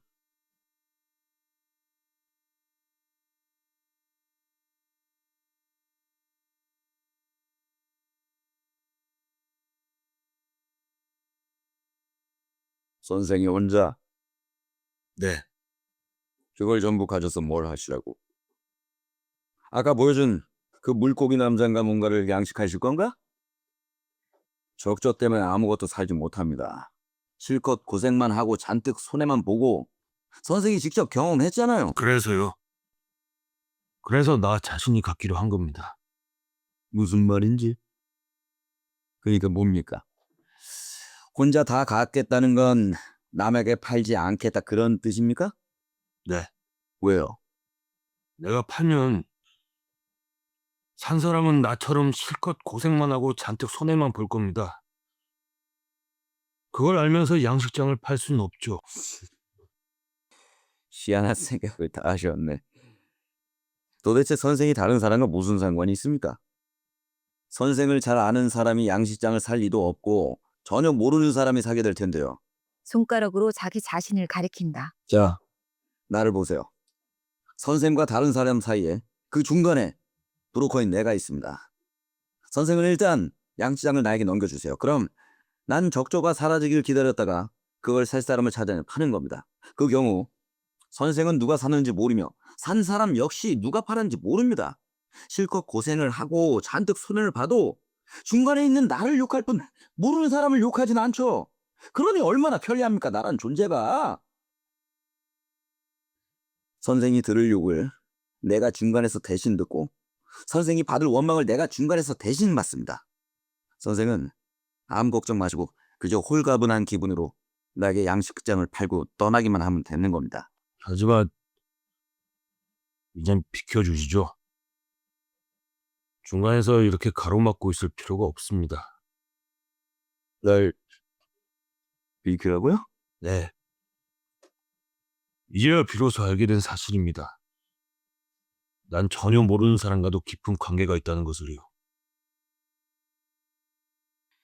선생은 뭔가 지나치게 과민해져 있군요. 나 정상이에요. 이 세상에 그 어떤 모르는 사람이 괴로우면 나도 괴로워야 당연하고 그 모르는 사람이 기쁘면 나도 기뻐야 당연하죠. 브로커, 곤혹스러운 표정으로 어깨를 움츠린다. 잘 생각해보세요. 며칠 전 자전거를 찾으러 왔을 때 내가 이런 말을 했었죠. 선생의 동업자는 팔고 떠날 사람이 확실하지만 선생의 태도는 애매모호한 것 같다고요. 내 말 기억하세요? 기억합니다. 선생은 그랬어요. 지금처럼 안 팔겠다는 고집 같은 건 없었죠. 그래서 난 선생에게 솔직한 심정으로 부탁을 했습니다. 동업자인 친구분과 똑같은 결정을 하시도록요. 다시 한번 부탁드립니다. 계약서는 얼마든지 다시 쓸 수 있어요. 그리고 대금은 즉시 현찰로 드릴게요. 브로커, 손가방을 열어서 식탁 위에 올려놓는다. 돈다발이 가득 들어있다. 브로커는 새 계약서를 꺼내 이영복에게 내민다. 매매 계약은 간단해요. 여기에 이름 쓰시고 도장 찍으면 끝납니다. 아니요. 팔아야만 여길 떠날 수 있어요. 이 지옥 같은 곳을 떠날 수 있다고요. 난 여기 있겠습니다. 브로커, 가건물 밖 바닷가 쪽을 가리키며 괜히 고집 부리지 말고 저쪽 바닷가를 한번 보세요. 이영복, 고개를 돌려 바닷가 쪽을 바라본다. 바닷가를 보라고 했던 건 바로 나였어요. 물론입니다. 선생 자신이 이렇게 말을 했으니까요. 저기 있는 수많은 양식장들은 모두 팔려고 내놓은 겁니다. 아주 헐값이죠. 어느 곳이든 원하는 대로 골라 살 수 있는데 왜 하필 이 양식장을 사려고 합니까? 정확하게 내가 한 말은 어느 것이든 원하는 대로 골라 살 수 있다였죠. 그런데 꼭 이 양식장을 사려고 하는 거는 내 말이 아니라 당신의 말이었습니다. 아, 그랬던가요? 하지만 서로의 기억이 혼돈된 만큼 우린 똑같은 생각을 하고 있었던 거죠. 어쨌든 내 기억이 틀림없다면 난 이렇게 말을 했습니다. 이 양식장은 내가 70번째 샀다가 팔았다고요. 아니요. 7번째였다고 했어요. 70번이든 7번이든 아니 700번이든 그건 별 문제가 아니에요. 지금의 문제는 선생이 안 팔겠다고 거부를 하면 그 어떤 숫자도 의미가 없다는 데 있습니다. 아시겠습니까, 내 말을? 다행히도 선생이 고집하지 않으면 나도 내 조건을 양보하겠습니다. 처음 제시한 10분지 1 가격보다 2배 많은 10분지 2를 드리죠. 10분지 3. 좋습니다. 좋아요. 이번 선생과의 거래에 대해서는 난 많은 이익을 남길 생각을 포기했습니다. 다만 새로운 기록을 세운다는 것에 만족하고 10분지 4 드리죠. 이건 선생의 동업자가 요구한 금액입니다. 더 이상은 양보 없습니다. 왜 아무 말씀 안 하십니까? 난 그래도 10분지 10 전부를 줘도 팔지 않겠습니다. 뭐라고? 브로커, 잔뜩 성이 나서 열어놓았던 손가방을 큰 소리가 나도록 닫는다. 어처구니가 없군. 여봐, 당신 혼자 안 판다고 내가 다른 양식장 못 살 줄 알아? 얼마든지 난 골라 살 수 있어. 몇 푼 안 주고도 감사합니다, 정말 감사합니다, 큰절 받으면서 살 수 있다고. 브로커, 이영복을 노려보더니 손가방을 들고 나간다. 망할 자식 같으니. 이런 자식은 완전히 망해버려. 브로커, 가건물 밖으로 나가서도 고함 지른다. 당신 말이야. 이 세상에 모르는 사람과 무슨 관계가 있다는 듯이 착각하지 마. 아무 상관없어. 중간엔 언제나 내가 있지. 아무도 없다고. 가건물 밖, 진붉은 황혼이 사라지고 어둡다. 밤하늘에는 달이 뜨고 별들이 반짝인다. 바닷가 양식장 쪽 길을 브로커가 자전거를 타고 간다. 양식장의 일꾼들, 죽은 물고기들을 실은 외바퀴 수레들을 밀면서 자전거와 엇갈리며 지나간다. 가건물 안, 이영복이 군용 침대로 가서 앉는다. 그는 남자가 고쳐준 라디오를 손에 들고 쓰다듬더니 작동 버튼을 누른다. 나지막하게 구슬픈 음악이 들린다. 막